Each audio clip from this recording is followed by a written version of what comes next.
a une longue trajectoire de guerre, de victoire et d'efforts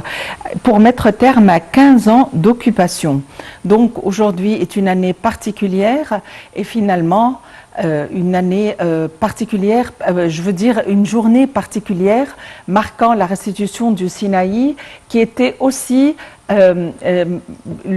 pour introniser et pour couronner les efforts diplomatiques et les efforts de négociation qui sont venus après la victoire de 73. Il faut dire qu'aujourd'hui, en cette occasion, le chef de l'État a déposé une gerbe de fleurs sur le mausolée du soldat inconnu en guise évidemment de reconnaissance et il en a profité évidemment pour rendre hommage au défunt président Sadat qui était le principal acteur de la guerre de 73 et donc raison pour laquelle il a été surnommé l'héros de la guerre et de la paix.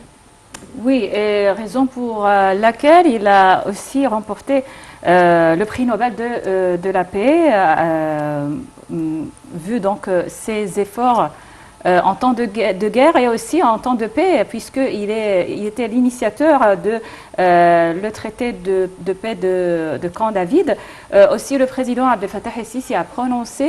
aujourd'hui, à cette occasion, une allocution donc, à l'occasion de cette journée de libération du Sinaï. Et lors de son discours, bien sûr, le président a salué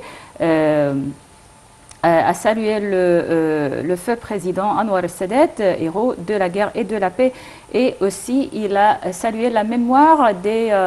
soldats et des officiers égyptiens de l'armée qui ont sacrifié donc leur vie